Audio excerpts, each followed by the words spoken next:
Welcome to SSX Tricky. You won't regret this. Okay, picture this. It's 2001, you're booting up the newest EA Sports game on your PS2, and you're greeted by Run DMC's 1986 hit, It's Tricky. The song plays over images of highly stylized characters performing reality-defying snowboarding tricks interspersed with seemingly random footage of them dancing under a disco ball. This opening is a tone setter for SSX Tricky, and it tells you pretty much everything you need to know, except for the most important thing, which is the fact that this little snowboarding game would go on to become an icon. SSX Tricky is a game that stands on its own as an icon of sports game history, despite being the second title in a long-running franchise. While the rest of the franchise is looked back on with relative warmth, Tricky is the one most of us remember. But why? Like most of the other games in the franchise, SSX Tricky was developed by EA Canada, aka EA Vancouver, and published under the EA Sports Big label. EA Sports Big was intended to be an arcadey offshoot of the regular sports titles the company was churning out by the dozens in the early 2000s. The first title to be released under the new label was actually the original SSX, which was praised for its addictive gameplay and gorgeous visuals. Really, it put EA on the map as a viable competitor in the extreme sports gaming space. Before the SSX series, there was Cool Borders and 1080 Snowboarding, but the SSX series really pioneered the arcade sports racing games of the era. The gameplay forced you to perform tricks in order to get an edge on your opponents. It was tight, technical, and a hell of a lot of fun. Games like Freakstyle and Jet X2O were built off the back of the SSX model, and the first game definitely deserves credit for that. Specifically, series creator Steve Rex Schaffner deserves credit for that, even if, in hindsight, the original SSX is a bland prototype for what came next. I'm gonna get my name on a baseball cap! It's hard to call SSX Tricky a proper sequel, which makes its iconic status all the stranger. Coming out only a year after the first game, Tricky is more like an upgraded version of its predecessor. The tracks remained largely the same, with most only getting a few added shortcuts. The changes to the graphics were on the subtler side. And sure, they added new characters, but they also kept a lot of the originals. On paper, there was nothing substantially different about Tricky, but not unlike other games we've talked about on this channel, what really set Tricky apart was its attitude. I'm gonna smear you next time. Tricky leaned heavily into the burgeoning personality of the first SSX game. The core gameplay took its arcade description to a whole new level, with gravity being more of a suggestion than a fundamental law of physics.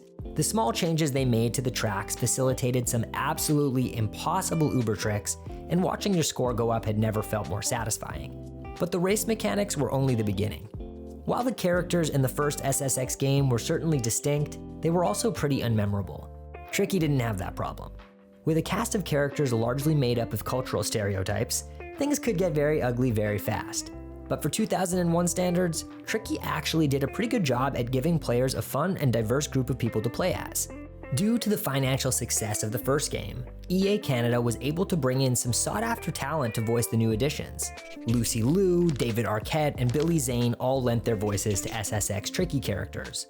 And they each had their own personality which shone through in their cartoonish voice lines. It's like taking candy from a baby. Detailed animations, customizable outfits, and trash talk. Moby, you like yesterday's coffee. A little weak in the bean. Don't waste your breath. Forget about it. Oh yeah, one of the best parts of SSX Tricky outside of the actual play mechanics was the rival system. Picking on an NPC snowboarder by performing knockdowns would make them hostile towards you during events, and characters would even insult each other before and after races. This seems like such a small detail, but it wasn't something other games in the genre were doing at the time.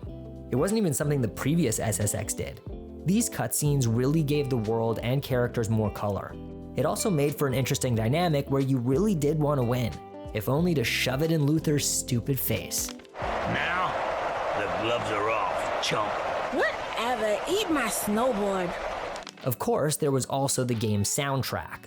Like the original SSX, Tricky's soundtrack was dynamic and would change depending on how well you were doing in a race. But while the first game's soundtrack was fairly generic, Tricky's was, well, iconic. It's Tricky would play every time you landed a particularly cool trick, and the rest of the music featured a healthy mix of hip-hop and techno.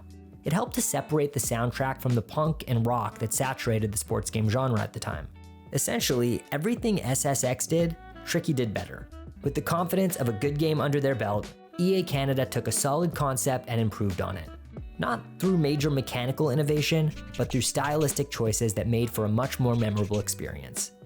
Its arcadey, trick-focused gameplay, larger-than-life characters, and clear-cut personality made it an icon. But its success definitely feels pretty accidental, seeing as the series moved on from this perfect mix of style and substance for the later installments. In 2003, the developers wanted to make the next SSX game into something anyone can pick up and play. This resulted in SSX 3 toning down the arcadey physics in a major way. It's by no means a hyper-realistic game, unless you count snowboarding between skyscrapers on a twisty slide realistic, but it's just not the out-and-out wild experience that Tricky was. Fan-favorite characters were removed, and you and your rival would no longer trash talk before or after a race. 2005's SSX on Tour is where things really started to go off the rails though. Series mainstays like creator Steve Reckschaffner were jumping ship, and the newly appointed art director Rich Curran did a full 180 on the game's soundtrack. In his words, he was brought on to change the overall sensibility and style of the game and wanted to focus on the second coming of rock.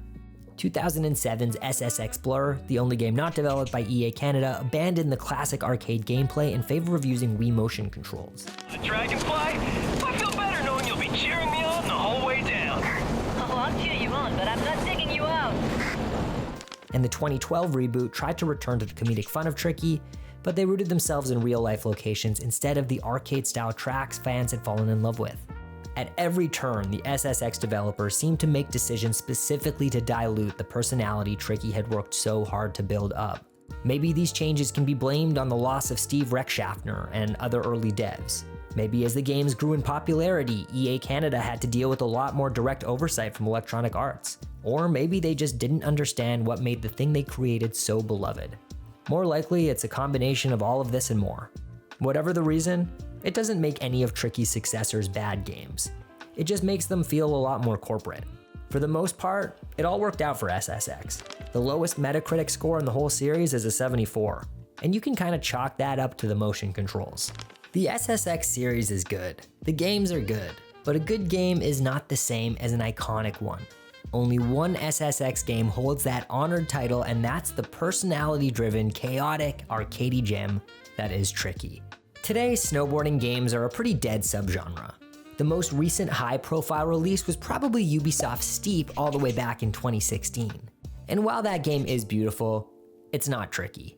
It's difficult to imagine another game living up to that legacy, whether it's in the SSX franchise or from a completely different developer. So maybe it's time for a remake. EA still holds the rights to the SSX franchise, and we all know how much they like to make easy money. A remake of Tricky with current-gen graphics and the return of the voice cast would probably be the easiest money they've ever made. And that's all we have for you today. If you're still here, please make sure to leave a like down below and subscribe to Nerdstalgic Gaming so you don't miss out on our latest releases. In the meantime, let us know, would you play an SSX Tricky remake? Are you excited for Project Gravity?